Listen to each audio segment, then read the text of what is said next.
I am delighted by this movie. I love WALL-E. When I was going to college, the college that I ended up going to, the New England Institute of Art, they brought in the director of this movie as a guest speaker. Okay. And so before I even went to the school, and I was just like looking at it, I sat and watched the director and watched the first 15 minutes of this movie.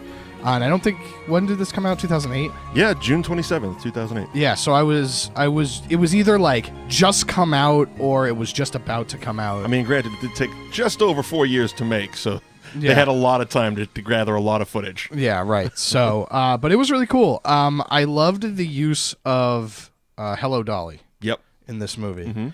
I thought it was great throughout.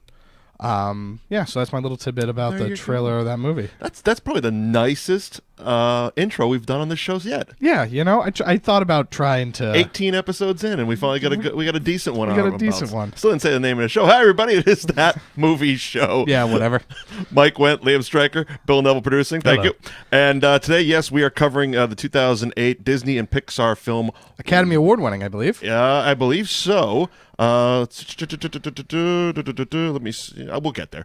But yes, I'll take a look. We'll get there. But yeah, WALL-E. And I just wanted to say this right off the top because we are a show that never stops working. Nope. Despite when the whole crew takes off out of state, we're not going to be near each other. But this is why you need to subscribe for the live shows. Because those of you that are tuning in live, whether it's via Twitter or Periscope, I believe. Yes, sir. Or on twitch.tv/New Age Insiders TV, you get two shows tonight. So those of you listening on demand, wherever you listen to your favorite podcasts, you're hearing this post-tense. Is that right? Post-haste? Post-tense? Post-haste is fast. You're listening to this after I'm saying it. But this is why you got to tune in for the live shows, because those of you that are tonight, stick around after WALL-E because we have a second show. We're going to have next week's show for you live here before anybody else. See? Exclusive, bonus, and we're not even charging you. How good is that? Yet. Depends on what kind of sponsors we get. But yes, we are checking out WALL-E today. I couldn't agree with your intro anymore. I watched it this morning, and it was one of those movies that when I watch it, I just sit there smiling. Right. You know, it's just, it's such a heartwarming, endearing movie, and done so through limited dialogue, which I absolutely loved. That's probably my favorite part about it. I mean, Bill Neville's a monster and doesn't like it. Yes. I didn't say I didn't like it. I said it's not my favorite. Oh, sure. Look, we live in a world of extremes, Bill. All right, you either love it or you hate it. That's not true. And you hate it, so that's I get false. it. I feel this is one of the great examples, in my opinion, of and I know I'm biased. I mean, Jesus Christ. 2 out of 3 of us are sitting here wearing Disney apparel. That's I true. think we're, and Bill, every time we end the show, shows us something new on YouTube from Disney. This is definitely a Disney forward Yeah, show. for sure. I don't think we make any bones about that. But this, in my opinion, is one of the great examples of how great Disney is at telling stories, and why no matter what the other animation studios do, they'll just never be to that level of Disney. Even to the point of when Disney didn't own Pixar, and it was like Pixar was starting to do things and do different stuff, and they're like, oh, these guys have something going on over here, so we're going to bring them into our fold. Like originally, I actually watched, there's a great documentary on the Blu-ray of WALL-E that I watched after it. It's the story of Pixar, to the point of how John Lasseter, who is basically, he is Pixar. He is. He's as much as Pixar as Steve Jobs was as Pixar. I mean, he is the man and has been the man for a while up until recent shenanigans happened, the whole whatever the hell. But originally he was fired. Yes. He went to them with the idea for the Brave Little Toaster. Yeah. And they basically looked at him because it was going to be the first movie to blend traditional animation with computer animation. And when he told them that it was going to cost basically the same as a normal animation, the studio head that he was talking to said, well, the only reason we would use computers is if it saved us money. You're fired. Yeah. Fucking fired him. I know. You know what I mean? So when he went to work elsewhere and started winning awards and started, really making a name for himself, they're like, oh, we need to get this guy back. Yeah, right. And that was, he was working for Pixar and Steve Jobs, and they, because Pixar wasn't always Disney. Right. No, it was separate. It was separate. That's why we get the two logos still. Exactly. And so when they were, but Pixar wasn't making money.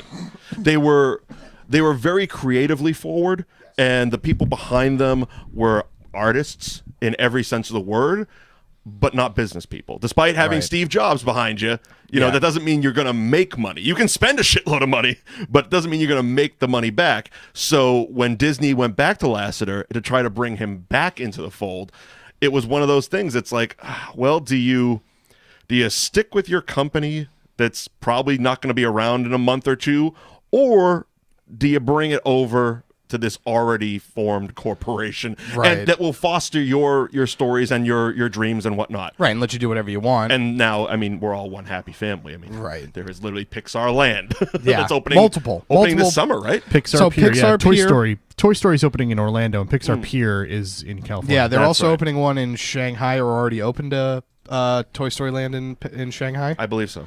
And so hopefully I'll be going there in June. That's right, you are going there. So I'm going back to Shanghai. You're going Shanghai in June. Yep.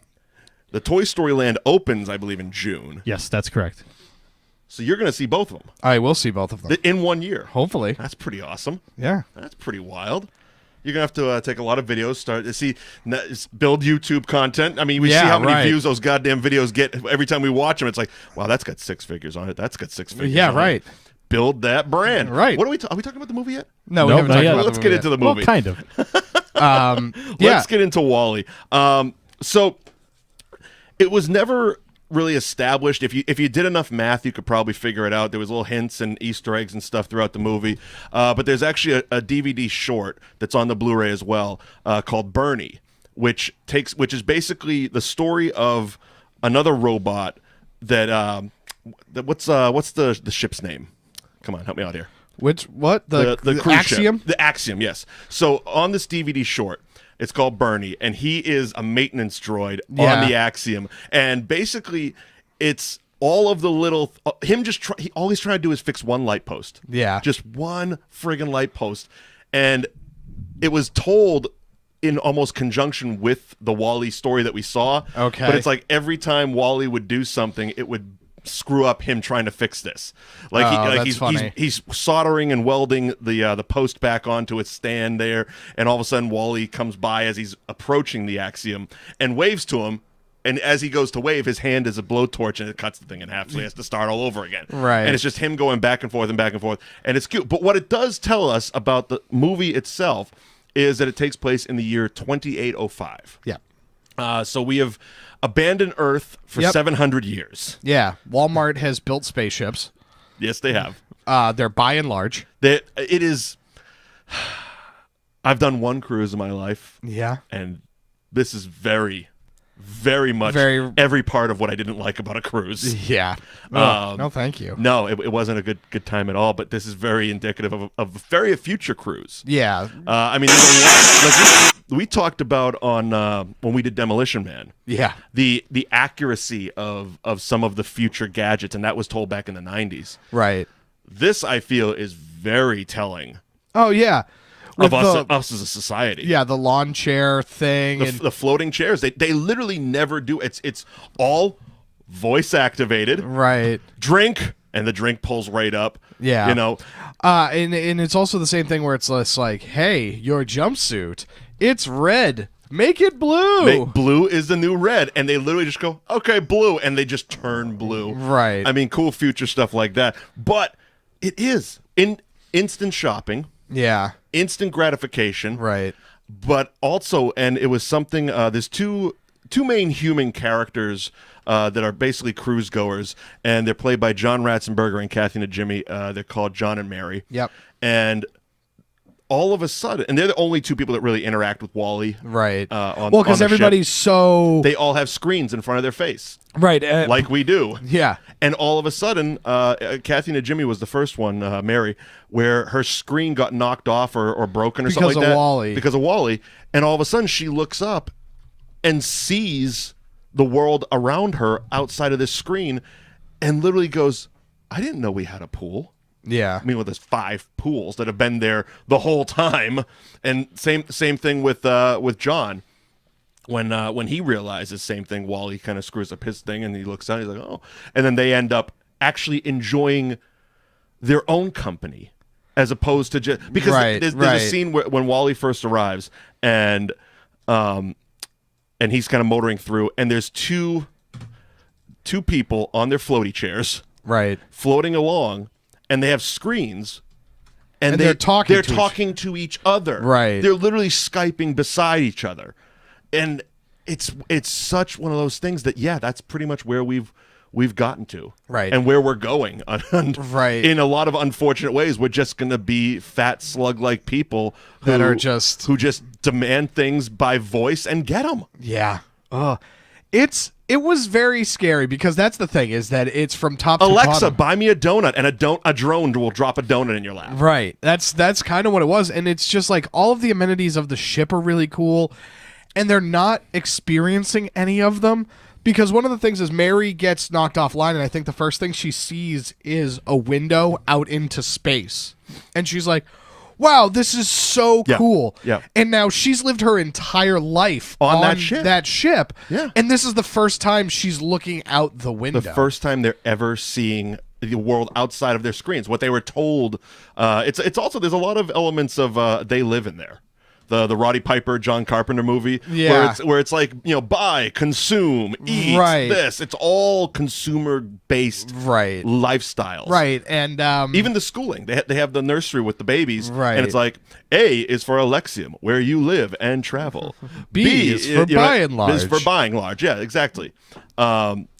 Yeah, and so the movie starts with 15 minutes of 22 minutes of no dialogue. 39 minutes before the first human voice. Right, because even WALL-E and Eva, they just whiz and computer squeak back and forth at each other, So we find a world that is broken, and WALL-E is a line of robots. Mm-hmm. That are basically left behind to clean up all of this trash. Yeah, they're basically robotic trash compactors. Right. And the thing that I always wondered about it was, in theory, they were programmed to make those towers of trash. Mm-hmm. What was step 2? You know what I mean? Like, okay, so we're gonna get the robots. They're going to put all of it in one spot, and then are they just going to incinerate it? What? Well, no, I don't believe... See, what I believe happened was, based off of the propaganda films that were still playing, right? They didn't expect the world to go quite so far to shit. Right. So they were, okay, we got a lot of trash here. There's a lot of smog here. Let's jump on these cruise ships and go take a tour around space for a while. Let the WALL-E drones clean up the thing. We'll come back and rebuild. Right. but it was just too much. Yeah, it was just too much. And then once no people came back, there was no farming, there was no pizza farms as pizza farms as we find out. As Captain Jeff Garlin finds out. But yeah, there was nothing left. Well, and the crazy thing is people just kept jumping on spaceships and leaving Earth. Right. And so then Wally's basically just left.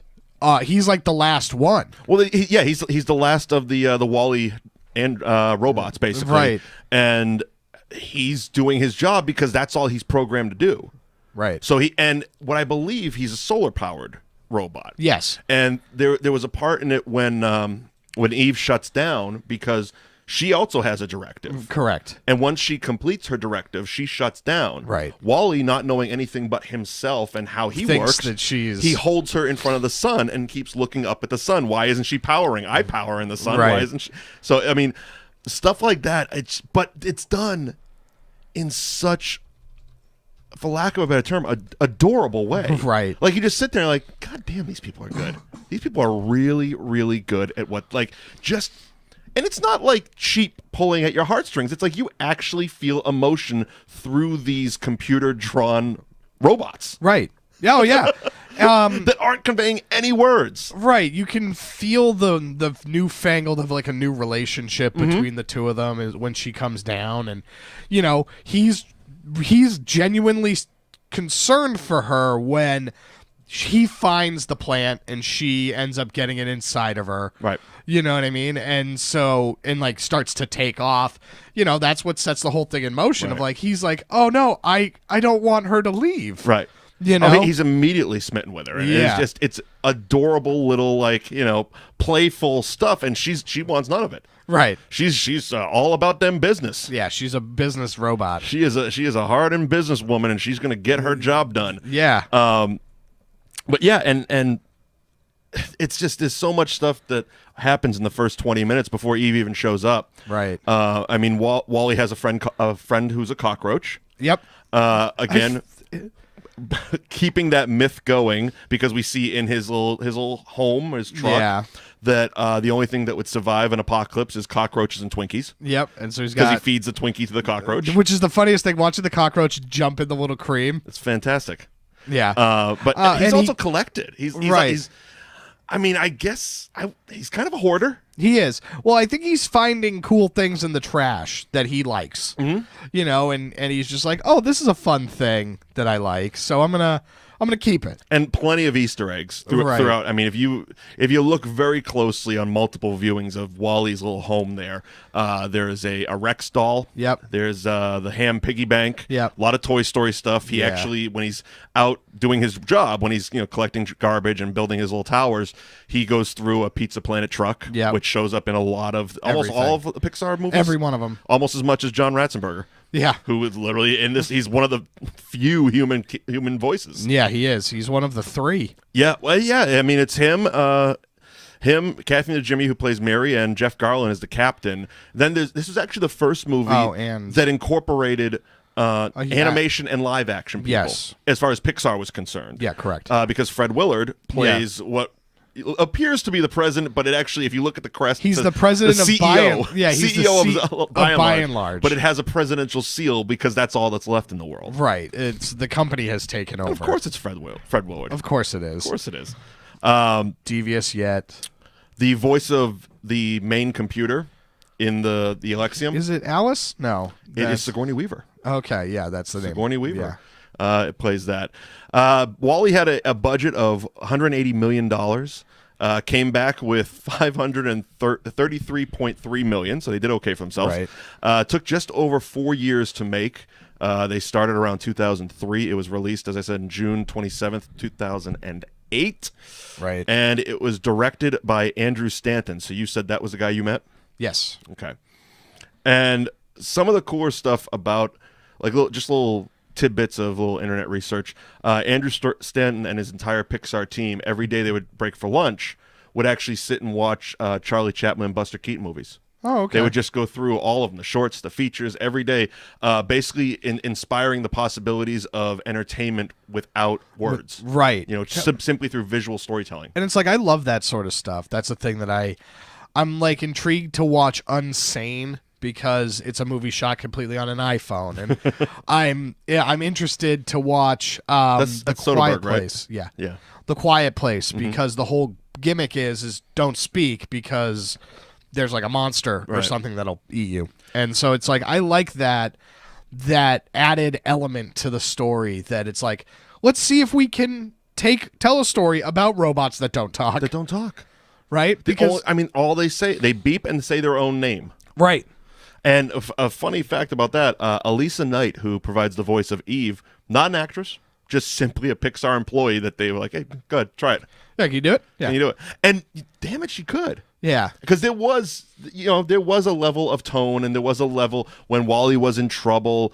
There was a level of concern that you felt in it, and I highly suggest anybody who's into filmmaking in general, Right. checking out the bonus features on the DVD or Blu-ray, because especially the one that really grabbed me was about the sound design. Like Okay. they went straight old school Foley, like the old men in the warehouse ripping the tape. Yeah, right. For the cockroach clicking, it was actually handcuffs. Oh, okay. Just cool shit like that, showing. But they went back because these guys had been the sound designers for Disney animated films going back to Dumbo and stuff. Oh, okay. And it's like they were showing, how to do rain effects and how they make, train whistles and all this other stuff. And it's so cool and the fact that one of the things I love about these Disney and Pixar Blu-rays is they don't skimp. They're not No. just resting on, hey, here's a great movie that we know everybody's going to love and everybody's going to buy. And by and large, they are for children. right. But here's some stuff that the adults will find really friggin' cool. Here's Right. like 3 hours of documentary footage of, going back to Walt Disney himself and all this other stuff. Right. It's like, we didn't need that. They didn't need to include that, but the fact they did, instead of just spending 98 minutes watching WALL-E today, I spent 4 hours Oh, wow. watching all of the bonus stuff, Well, all the documentaries. That bonus stuff is always really cool. I mean, if it's something that you're curious about, Especially if you're into stuff like that. right? They're so well made and put together now that they shoot a whole nother movie to put on the DVD and the Blu-ray. Most of the time, multiple ones. So like all of the stuff that was for The Force Awakens. Right, they went through and they shot like 2 or 3 separate documentaries. And it's like, that's just, if you like Star Wars, that's cool. Yep. Not a movie person. And it's the same thing with Pixar. Yep. They put so much care and detail into everything that it's just like, yeah, let's take a look at it. Yeah. Because it's interesting. Let's show you how we do it. Right. Let's let you behind Willy Wonka's chocolate factory and show you exactly how all of this comes together. Right. And just even that, watching them create, like the fact that they were having trouble having a film-like or realistic approach to WALL-E's world. Okay. It was coming off as too slick and too computer generated. Right. So they brought Richard Deakins in for a day. Okay. And literally, the whole thing is on this documentary of him setting up a set, showing them how to light for real camera work and all this other stuff. And he has one of the Pixar employees sitting in a chair, and he's got the big 35 millimeter camera, and he goes, okay, set that light up and put drop cloud there and fill light and all this other stuff. And the guy's got like 7 lights on him, and he's sitting there, and in his interview part, he's like, I wanted to drag this out for an hour, but I couldn't contain myself after 30 minutes. And so they cut back to the actual footage of him in the soundstage, and there's like 50 employees. And he turns to me and goes, well, I'm surprised and very honored that you guys haven't walked out or just fell asleep at this point. But what I want you to do is take a look at that guy over there. And there's just some grip standing next to a light, and because the barn door had opened a little bit, it was just casting this cool accented light on him. And he goes, that's what you want. Right. He spent a half an hour lighting this subject, like 7 lights. And he's like, yeah, that guy. The accident over there. That's what you want to look like. He's like, just get down to basics and how light would actually react. And he did. He spent quite a few days on it. And I mean, this guy, he just won his Oscar, but he's been a cinematographer of some of the greatest movies we've ever seen. Like, you've all loved his work if you're into film. And him coming in and sitting down with them and, explaining camera movements and how, because he's talking to computer people. Right. They're not physical.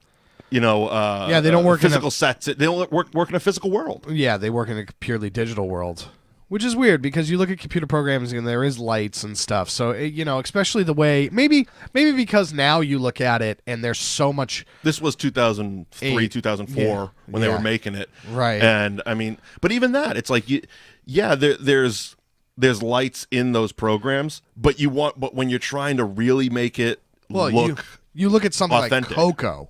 Yeah. You know, I think we don't get to Coco unless you have Richard Deakins come in and sit down on WALL-E. Exactly. Because you think about it, you're looking at Finding Nemo, where it's very computery. Both Toy Stories, which is very computery. The Incredibles, which is cartoony. The ones I remember part of the documentary. The one thing they had one of the biggest hurdles Pixar has had was the hair in Monsters Inc. Yep. And how that would react and how it would move. And again, I'm watching it. I'm like, we just take that shit for granted. We as viewers sit there and like, oh, okay, that looks good. Not thinking that just making the hair react in a certain way probably took a year and a half. Oh, yeah. You know what I mean? Yeah. Somebody probably went through a year and a half of their life. Well, it's funny because that's on the special features of the DVD for Monsters Inc. I'm sure it is, yeah. And it's so funny watching the tests that didn't work for Sully's hair. It's nuts. And speaking of stuff that didn't work, originally, the humans on the Axiom weren't humans. Oh, really? They were aliens. They were basically Jello people. Okay. So, and there's some test footage of it, and it's funny because in one of the documentaries, there's a guy talking, and you see, if you know what it is, you'll pick it up right away. Right over his shoulder on like a shelf is 3 of the basically models that they made of these Jello people, and they kind of looked like the Blob. No, kind of flubbery, but with like a happier face. Okay. So actually, almost kind of like Kofi Kingston's face behind you there, but basically picture it in flubber. Okay. So basically, what they did is they had a mold, and they literally just poured Jello into this mold, green Jello, stuck it on a stand, and they've documented all of it. And he's sitting there just poking it and moving it and seeing how it wiggle on camera and all that other stuff. And it got pretty far in the writing process and to the fact that they were actually making these things and testing them on camera until somebody's like, yeah, but there's no heart to them. Yeah, right. There's no there's no. It's a fun thing, but it was a fun thing that just didn't resonate once it actually went to practice. It was it was okay. So you make the people Jello. Exactly. Well, that's kind of how it evolved. So it went from, so the second stage wasn't green alien Jello people. It was gray, same thing, same model, but these gray molded Jello people. Okay. If the scene they basically laid out was the captain waking up. Okay. And you know how it pans across all the former dead captains. Right, yeah. Well, in the second version of the story, it was almost like, you ever seen the evolution chart? It goes from monkey to man. Oh, so they started out as people, humans, and then they eventually get to the gray thing. Devolved into these gray Jello molds. Yeah, okay. But basically, again, that was a bit too dark at the time. Yeah, right. So instead, they just kind of made them the big babies that we became to see in the movie. Again, very very telling of where we're heading in life, I think. Right. Another fun fact about it was one of the very few Pixar movies that the credits went very quick. I know I'm talking about end credits and at this point, but the credits went very quick, and I wasn't even really paying attention that I was watching the credits. Yeah, because I was also working on my computer at the same time. Right. And then all of a sudden, and you guys saw it at the beginning of the trailer. They ran that the Pixar thing where Luxo Jr. the lamp comes out and its bulb breaks. WALL-E comes out, fixes the bulb with a little bit more energy efficient light. Right. But also what ran was the Buy and Large logo. Oh, did it? Yeah. And it was like I never boom, noticed boom, that. boom. Thank you for buying. Oh, very fun. Very, very fun. All right, consume. Yeah, right. Of course. I just loved that the music in this was so great. Again, it was Hello Dolly. It was. And which was what WALL-E was watching the whole time because he found a working VCR. Right, he found a working VCR and a VHS copy of this. Okay, he found a working VCR, VHS copy of this, and was such a technical wizard here Yeah. that he was able to hook it up to an iPod Yes. to project it, and then found a magnifying glass, a giant one, Right. That he basically made- turned into a big flat screen TV. Right. It was very, very weird. Good on you. Yeah, good job, Wally. You done did it. But to the point where like all of the robots start singing it in their own way, and it just becomes a great theme for the movie. It's very interesting. I think that it's funny because it talks about directive and everything, and Alice I want to say it's Alice, but the ship's AI. Okay. The ship's AI is basically the one that's keeping them away and turns out to be the bad guy.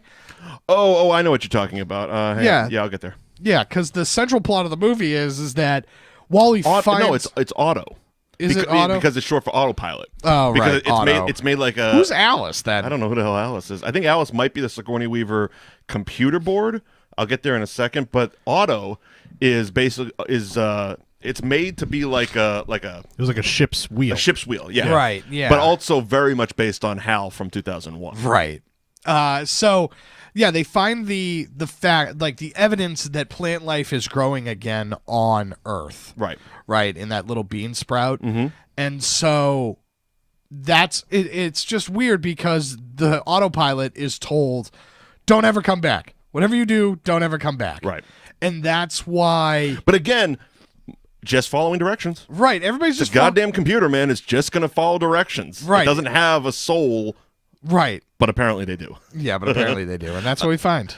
Ship's computer. It wasn't Alice at all. Ship's computer was Sigourney Weaver. Then I don't know who is... Auto, which was what we were just talking about, is credited as Macintalk. Macintalk? Which I'm guessing is a computer-generated thing, because there's a lot of Apple references, Macintosh references. Yeah, right. I mean, when Wally recharges his batteries, it's the old Apple boot up sound. I forget what the hell. Yeah. I can't do it. Yeah. But you've known it. Looking at what Macintalk you know what? is. You know what I'm thinking? I am thinking from Resident Evil. Well, she was named Alice. Yeah. And that was not a heartwarming tale about No. love.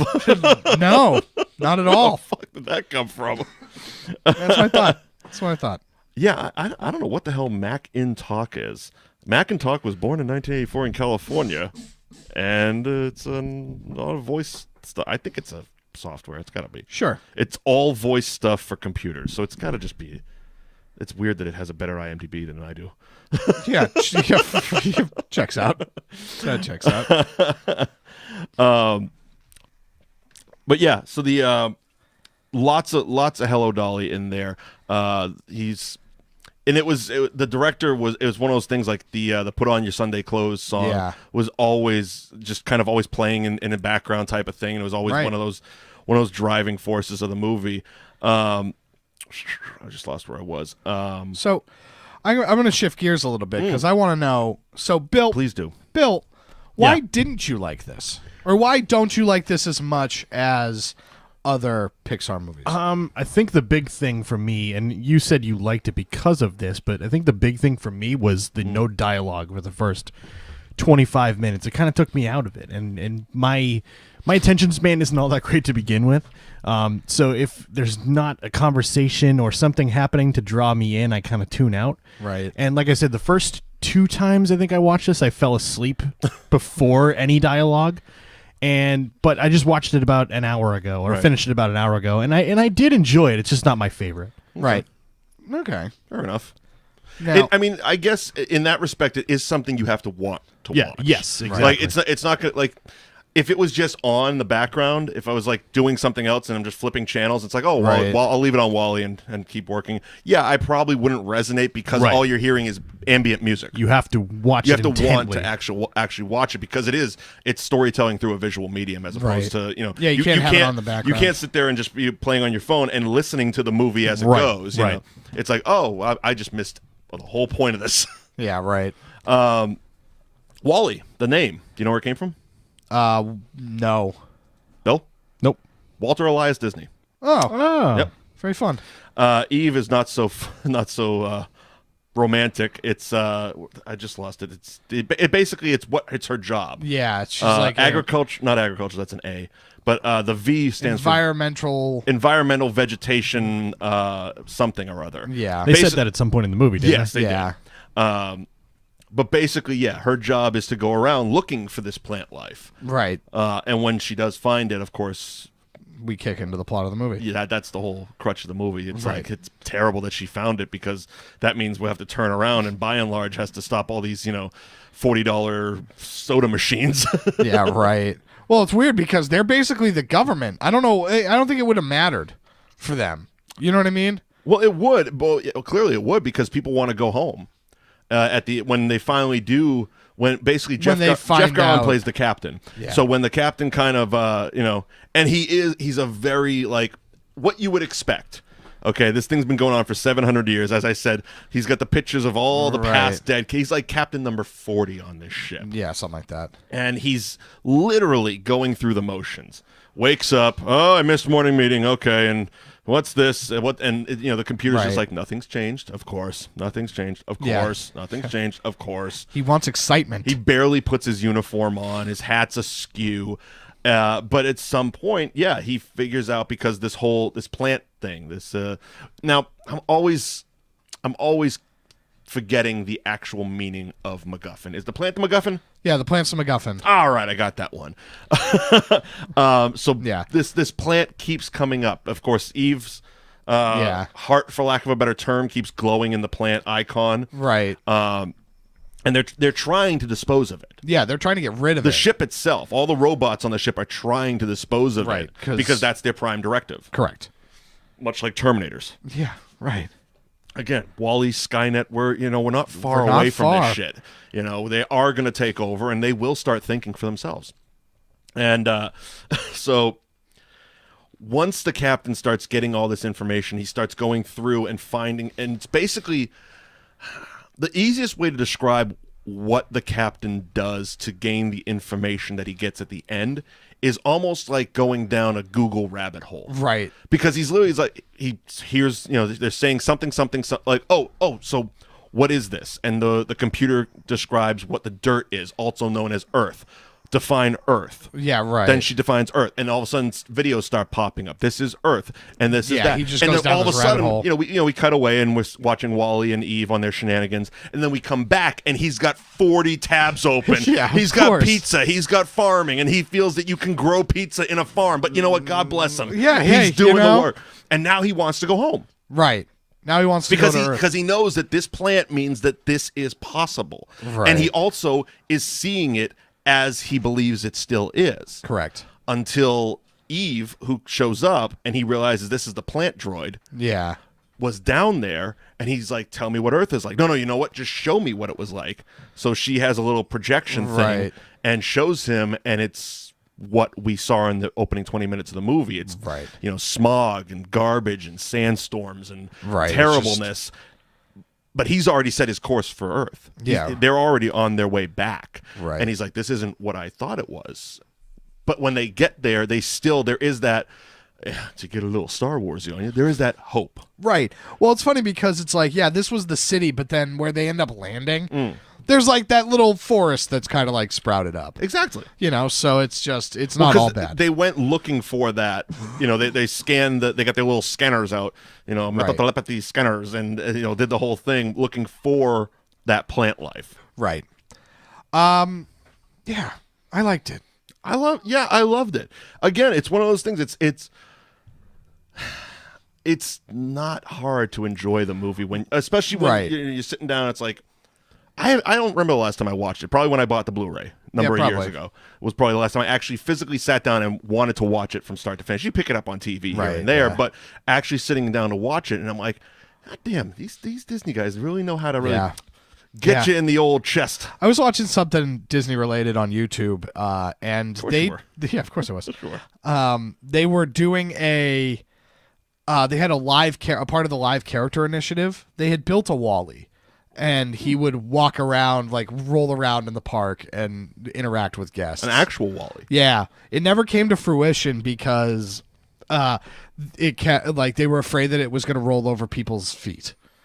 What? And so like it was heavy. So if it I'm sorry, that's a cop out. that is a cop out. Because they had pushed the trash can in Tomorrowland for years until his contract ran out. Right, but the difference was like WALL-E has the big like tire treads. Sure. Whereas like you would have to be on top of the trash can, or the trash can would have to be on top of you. Yeah. So there's just not. I think they could make it work They if could. they really wanted Yeah. to. I mean, granted, I feel it's stuff like that. Although it's a weird thing. Like in this day and age, it would have to be a special attraction type of thing, just because people would just mob it. At this point, it's not. There was. I know people always when they look at like Walt Disney World commercials. And they see the characters just frolicking about throughout. Right. It's like, yeah, that doesn't happen anymore. Right. There was a time in Right, the where they 80s just walk. where they could just walk. Now Yeah. it's like they need an escorted person. They got security around because literally everybody's just running up for pictures and stuff like that. And it's like, Right. you can't. Well, and it's also they've just created the spots for them to go. So it's like you can have somebody be out there in this very, very air-conditioned environment because it's inside a building. So, in July when it's 110 degrees out and muggy as all hell, you're inside a building. So you can... And you got the 18-year-old sweating their ass off inside this yeah. felt costume. Yeah, you know what I mean? Like they're not wandering around Frontierland. Right. Yeah. But, I mean, they used to. I know. It was a thing. Those commercials are based in reality. They are. They're based on true events. Yeah, They're just no longer true. I wish that and Jay's talked about this before, is I wish that like sometimes like they would just join you on the ride. And I know that it would be a logistical nightmare. Again, like the commercials. Yeah, right. Where it's just like Goofy's just gonna be in this one on this one. Constantly seeing those commercials with like Chewbacca on Rock and Roller Coaster. It's like, the head would fall off. Yeah, right. This thing goes upside down and very fast. He would show up at the end of the ride without a head. Yeah, right. I mean, it would have to be with like a human head at least. Yeah, exactly. Try putting one of those tall characters on Space Mountain. I have to duck. Yeah. Oh, I know. Oh, that terrifies me. That is the most terrifying thing, is because I'm seeing just poles. And I don't know how tall they are because it's pitch black. Right. Well, that's the scary part, is that you see the reflection of the edge. And shadows, of the edge. So I'm constantly like hunched. And it's crazy because I'm not super tall, right? And you've ridden this thing a million times. And so you're far taller than I am. Yeah. So I'm perfectly fine. But I still feel like I'm going to get my head chopped off. And the funny thing is, I just found maybe a week or so ago, maybe Bill shared it with me. I'm not 100%. It was basically a full-on front car in-ride video with the lights on of Space Mountain. Oh, cool. Did you share it with me? I don't think so, but I've definitely seen that before. And it's terrifying. It is, but it's also like, those beams aren't as close as I thought they were. No, they're definitely not. I have a friend who works down there that he's 6'6", and every time I go on with him, he puts his hands up in the air. So he that seems insane to me. He knows. I'm like picturing fingerless gloves as my regular attire. Yeah. And it's higher than you think, but it looks low. Right. Yeah, it's still scary. Yeah, and especially when it's completely pitch black, all you're seeing, like you said, is reflections and shadows. It's a bit on the scary side. But how do we get there from WALL-E? They had a live character. Push trash can. Yeah, they had the live character initiative, and he was a part of it. I see. Another thing that they do in this, speaking of Walt Disney World, this is another one of the movies that definitely, I don't want to say pokes fun, but definitely takes nods from what Walt Disney wanted Epcot to be. Right. You see the people movers. Yeah. You see the broken down monorail in Wally's Earth. Yeah. It was like, this was at one time a utopian society. Right, yeah. And even how they have the cruise ship set up. It has that central hub. Everybody kind of is on their people movers. Right, yeah. Like, this is the shit that he was pitching for, basically. Right, yeah. This is the world we're going to build for you. Right. This is how people are going to live. And damn it, they're kind of pushing that in these movies. Another one that really does it, I feel, is it's almost a direct ripoff of his. If you watch it on YouTube, it was one of the old Wonderful World of Disney's when he was literally introducing the original Epcot plan in Iron Man 2. Yeah, yes, with Tony Stark's true. dad. Yeah, it's literally that video. He's sitting there, and instead of a globe, it's just like a point, a spire or something like that. But I'm like, that It's Walt's office. Yeah. He's sitting on the desk in the same way. He's got the cigarette on the I'm like, what the hell is it? He's got the Walt Disney mustache. I'm like, you... And they didn't own Marvel at that point. No, they didn't. They would just like, okay, it is what it is. Yeah. So now, do you subscribe to the connected Pixar universe theory? Go on. So there's a big thing online, and I'm not going to get into it, but that all of the Pixar movies are connected, and all of them they're all connected, and they all end up. It's all Boo trying to find Sully. That's the whole. You've never heard this thing? That one's. I mean, I accept that they're all connected in a certain way, like we mentioned. I mean, the Pizza Planet truck shows up in every thing. I mean, there's always those nods. So like he had a Rex and a ham in his thing, and those are toys in Toy Story. So that So basically, the idea is that Cars takes place before WALL-E.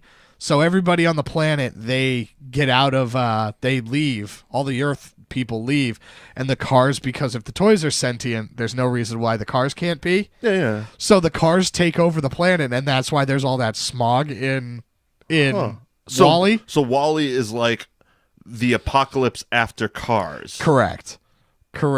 And that's... I knew I didn't like that movie for a reason. I hated Cars. I am not a Cars fan.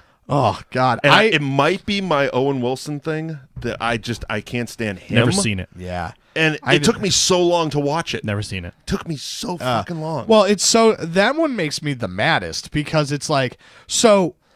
I hear the ride's amazing. I bet. Sure. I love The Incredibles, right? Okay. I am so excited for Incredibles 2. Okay. But somehow Cars got 2 sequels and a spin-off Planes was awful. before Friggin' Dane Cook led Pixar movie. And a ride at Disneyland. Oh, God. Yeah. Yeah, and a ride.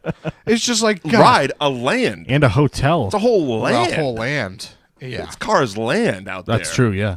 Yeah. Oh, I hate it. I can take the themed hotel at Art of Animation. I get that. Yeah, right. But, It's part. Yeah. I mean, Mighty Ducks have a friggin' wing of one of the hotels, but a Cars Land, and I hear the ride is phenomenal. Yeah. But I just was not a fan of that movie whatsoever. No, thank you. And I've sat through the sequels. I used to do overnights. I used to do overnights. So eventually you run out of shit to watch. Right. And it's like, all right, it's been 3 years. I'll give it a watch. That's the only reason I've watched Planes.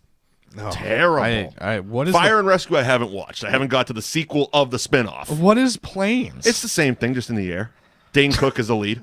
Oh, terrible. So you got Owen Wilson on one, Dane Cook on another. No, thank it's you. Like, what were you thinking?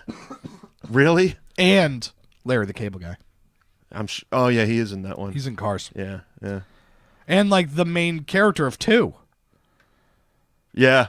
You know what I mean? Oh, yeah. God. Yeah. Talk about swing and a miss. Yeah, Cars was definitely... But you know what the problem is? Much like the Adam Sandler discussions we've had, they make a shitload of money. Right. They obviously enough to build a fucking land. Well, the kids loved it.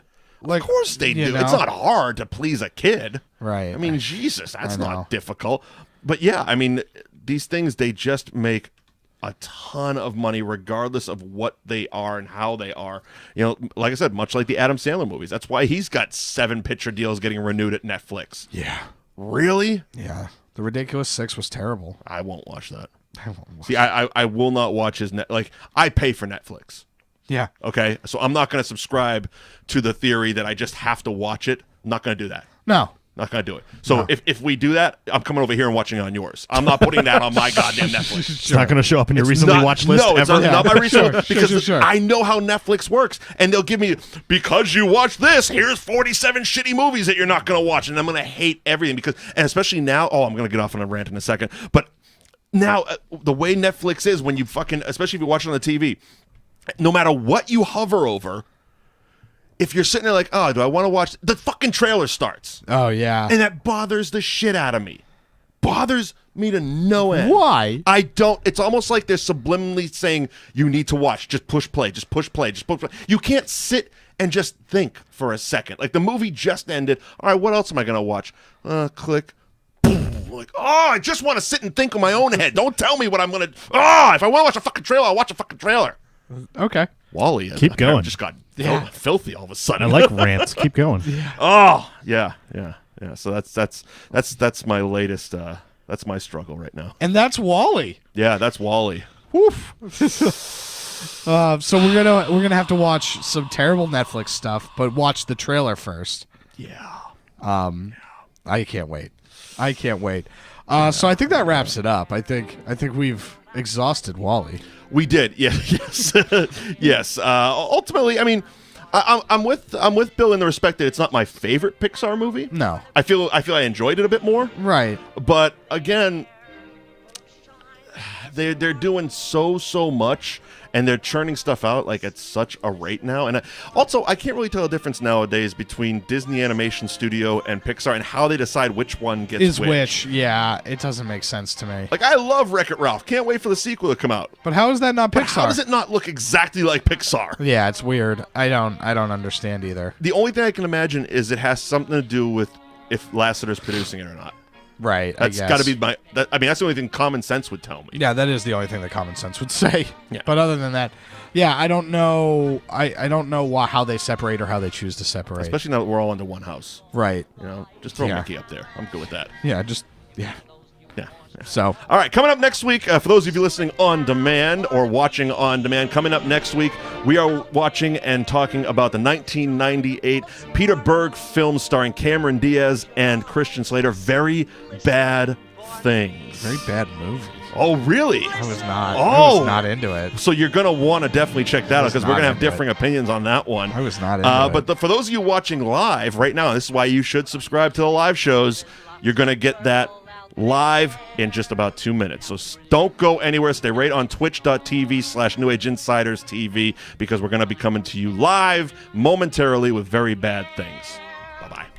White in a perfect night with the lights as bright as the stars. Put on your Sunday clothes, we're gonna ride through town in one of those new horse-drawn